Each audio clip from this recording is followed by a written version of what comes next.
Just do it. 3 words. It's the most recognized sports slogan in history. Now I'm going to tell you something that's going to sound completely wrong. The very first Just Do It ad had nothing to do with athletes. There was no LeBron James, no Serena Williams, no Michael Jordan, Messi, none of them. There was no slow motion. There was no stadiums, no crowd. Just an 80-year-old man named Walter Stack running across the Golden Gate Bridge at dawn, alone, like he always did. Oh, he was not technically alone. Well, he was by himself, but in the ad, it was him and a voiceover that said, just do it. That's it. That was the whole ad. And it launched one of the most powerful brand platforms ever built. See, most people think just do it is about athletic greatness. They think it's about peak performance, about being the best. Wrong. And once I show you what it's exactly about, you'll never look at a sports brief the same way again. So let me tell you about this guy, Walter Stack, dude behind me running. Walter Stack was not a professional athlete. He wasn't famous. He wasn't even young. He was 80 years old. And every single morning, before most people had even thought about getting out of bed, Walter had already ran 17 miles. Not sometimes, not when he felt like it, every freaking morning. He'd been doing it for decades, and no one told him to do it. No, there's no one there, no coach, no motivating, factors. He had no contract, no sponsorship deals, you know, no Instagram following, right? It was just him and the road and 17 miles before breakfast. And here's what Nike saw when they found him.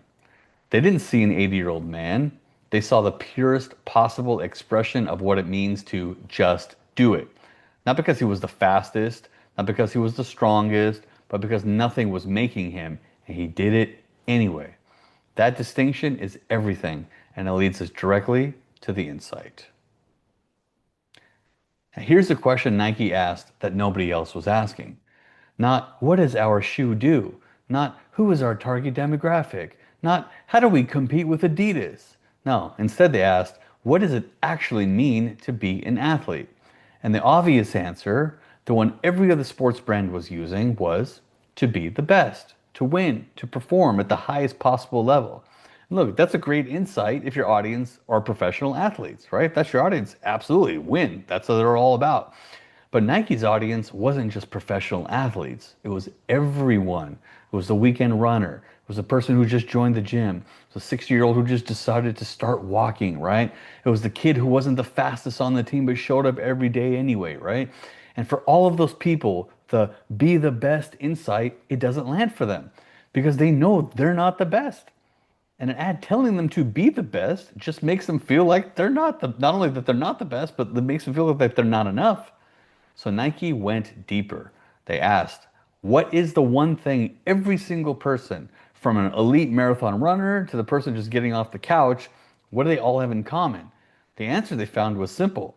Greatness is not about talent. It's not about age. It's not about circumstance. Greatness is the decision to do the thing when nobody's watching and nothing is making you. That's it. That's the whole insight. Just do it. Not just win, not just be the best. Just do the thing, the hard thing, the thing you could easily not do, the thing nobody would blame you for skipping. Just do it anyway. And here's what makes this guy, Walter Stack, the perfect expression of that insight. He's not just doing it because he's talented. He's not. He's not doing it for the fame. He's not even doing it for the money. He's doing it because he decided to every single morning for decades. That's not athletic greatness, that's human greatness.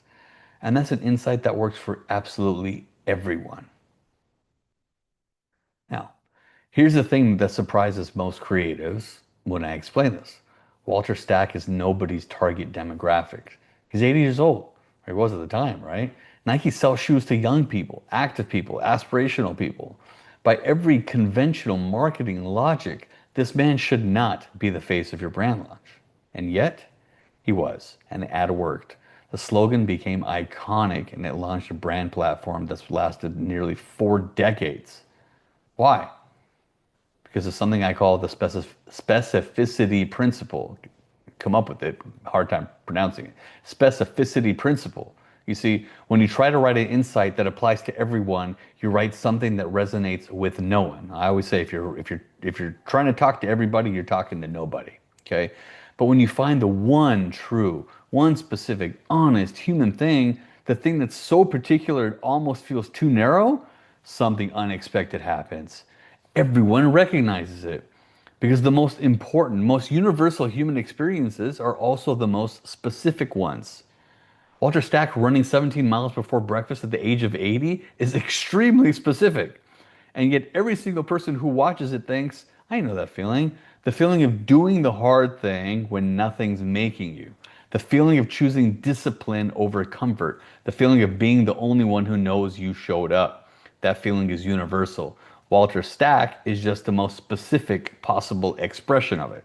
That's the move. Don't try to reach everyone. Find the one person who embodies the truth most completely and film them. The whole world will see themselves in it. So here's what you take into every brief you work on, who I want you to anyway. The most specific insight is almost always the most universal one. When you're on a brief and you're tempted to broaden the insight, to make it more inclusive and all that, more accessible, more relevant to a wider audience, stop. Go the other direction. Find the most specific, honest, particular version of the human truth. The version that feels almost too narrow. The version that the client probably is going to push back on. That's the one. See, Nike didn't reach every athlete by writing for every athlete. They reached every athlete by writing for one man who embodied what it means to show up when nothing is making you. So here's a question I have for you for your next brief. Who is the one person who embodies this human truth most completely? Well, one person. Not the average person, not the target demographic even. The one person. Find that person, tell their story, and watch the whole world see themselves in it. That's what Nike did with Walter Stack. That's why Just Do It has lasted 40 years. And that's what the Insight Foundry that I created that teaches. Okay, we teach that. Not inspiration. We're not teaching inspiration. We're not teaching theory. We teach a step-by-step process for finding this on any brief every single time. All right? The link is in the description. All right? Come find us. See you in the next breakdown. And please subscribe for weekly breakdowns. Every week I'm going to be breaking down the best and the worst, what I call the good, the bad, and the ugly of the ads ever made. Okay, we break them down through the lens of human insight. We did the Nike, we did the Dove Real Beauty sketches. So today we're doing Nike. Next up is the Volkswagen Think Small ad, the 1959 ad that invented modern advertising as we know it. And the counterintuitive insight behind it that most creatives would never figure out. You're going to want to see it, okay? The ugly ones are coming soon. But anyway, we'll see you soon.